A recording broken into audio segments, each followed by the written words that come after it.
Non-hollow point ammunition. What is the best to use instead of hollow points? I get this question a lot about New Jersey. People say, hey, I live in New Jersey. I can't use hollow point ammunition. It's illegal to use for self-defense. What's the best one? So what I'm going to do today is I'm going to explore the ones that I know of, other than strange ones like Super Police and stuff like that. 38 Super Police, those are kind of hard to come by. And, you know, shot shells and all kinds of other stuff. I'm going to look at the common ones that I see out there. And those are the ARX, which is like a polymer copper matrix. We have the Fort Scott TUI.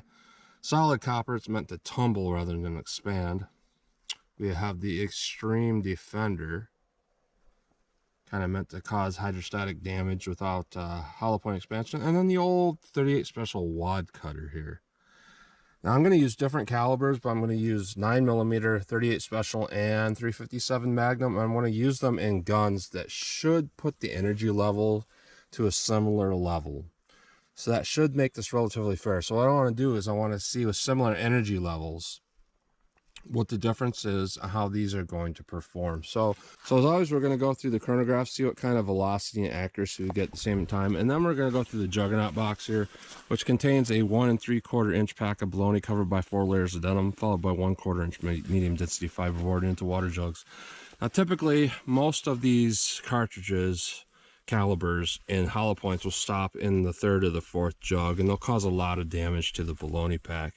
So we're going to see how these non-hollow points compare side by side with each other. Let's get started with the test. All right, I'm just going to run a couple of rounds of each through the chronograph. It is 21 degrees out here today, so it's a little bit chilly, and it might affect the velocity a little bit, but let's see what kind of velocity and energy we get with this ARX 9mm plus P. 1601, 1586, pretty consistent. Let's try the 9mm Xtreme Defender.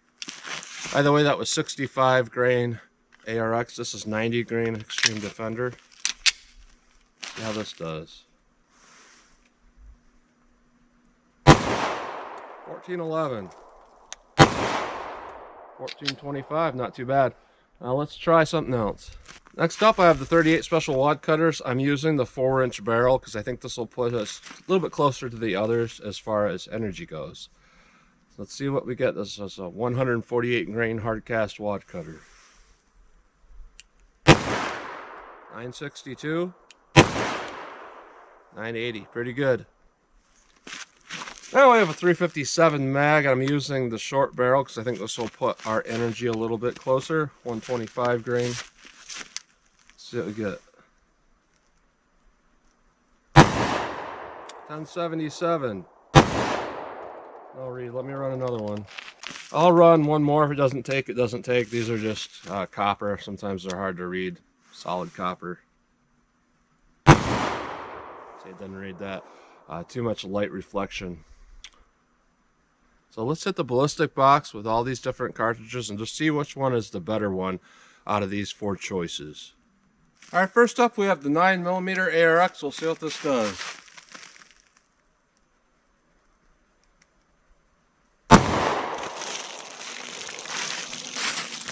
All right, through our fiberboard and through the bologna pack, it actually looks about like a 380 ACP hollow point that expanded moderately. So it doesn't look too bad overall, honestly. Shot placement was pretty easy to make with that. All right, our first jug took on a huge amount of damage. That definitely looks like a hollow point for damage. Split the entire jug. That's pretty good. Now the second jug, it's definitely drifting significantly to the right. And I don't even see an exit hole. I just see a split jug.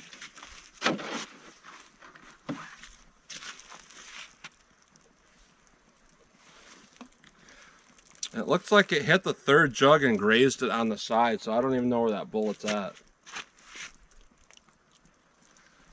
So I don't know what's going on with that, but we can kind of say it did about 12 inches comparison to ballistic gel, and then zipped off the side and hit the side of the box.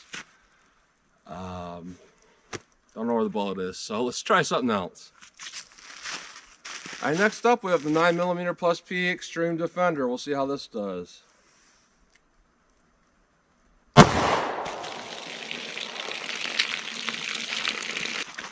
All right, Xtreme Defender. The hole through the fiberboard looks identical to the ARX. Difference here is there's a lot more denim in this baloney pack, and the damage appears to be a little bit less, however, more denim, so that's interesting. Let's see what we got in water jugs. Our first jug has a lot more damage than the ARX, so that just means it's dumping its energy a little bit deeper, which makes sense because it is a heavier bullet than the ARX. Jug 2 has a lot more damage than the ARX.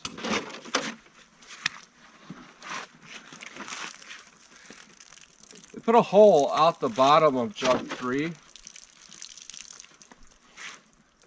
and the bullet is right here, sitting on the bottom of the box. So comparison to ballistics gel, about 15 inches, so not too bad overall. Let's try something else. All right, next up, Fort Scott TUI 357, tumble upon impact. We'll see what we get through the snub nose barrel. All right, here's our baloney pack.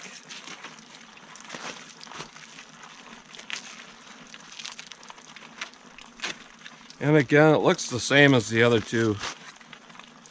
About the same type of hole going through. And the least amount of damage compared to the other two. So let's see what we got in water jugs. All right, the first jug took on quite a bit of damage. It did split the jug, so that's good.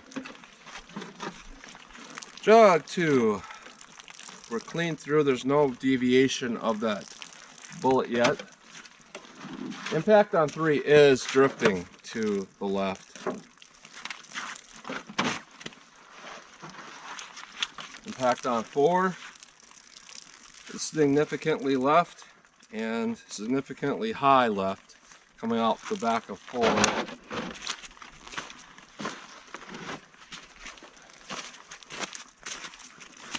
Same thing on 5, we kind of split the top and went through. I don't see an impact on 6. I do see the ARX bullet in there now, which is interesting. I found the ARX bullet, it's not damaged at all.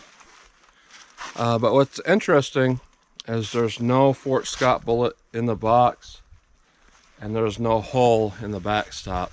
So judging from the path it was going, I'm thinking it probably bounced straight up. Interesting. One more round of test, the old Wadcutter. Let's see how that does. All right, our old 38 special Wadcutter loaded relatively hot. Let's see how this does. All right, the Wadcutter hole looks the same basically as the others, except a much cleaner cut through. And through our baloney pack, we have a lot of denim in there. Looks very similar to the Xtreme Defender 9mm. Let's see what we got in water jugs. All right, our first jug took on quite a bit of damage, a little bit less than the others. Jug 2, perfectly straight in line hole. Jug 3, no deviation of that bullet, except it looks like it might be going a little bit high. 4, we went right through 4. Our bullet has stopped in jug 5 here. And what we got is just a little tiny bit of deformation. We went from about 36 caliber to maybe 39, 40. So there is just a little bit of difference there. We can kind of judge from what we're seeing here that all are pretty comparable. Now, the least amount of penetration we had was with the ARX bullet. We had a little bit, way too much with the Fort Scott. The Wadcutter, more than ideal. Now, the one that seemed to have done the best is going to be the Xtreme Defender 9mm. That seems like it did not over penetrate, and it still did really well. And the Wadcutter, I would say, is number 2, because even though it penetrated a little bit more, this is going to be comparable to maybe about 21 inches in ballistics gel. It did deform a little bit, and it's not really extreme over penetration. So I think this would be kind of a mediocre round between regular self-defense and stopping some sort of dangerous animal, something like that. So Xtreme Defender Wadcutter seemed to do pretty well. I would say if you have a revolver, your best choice is going to be a warm Wadcutter. And if you have a semi-automatic, out of all these choices, I'm going to say the Xtreme Defender is going to be your better option. So that's what you get today, a different non-hollow point round. So as always, comment, share, and like, and thanks for watching.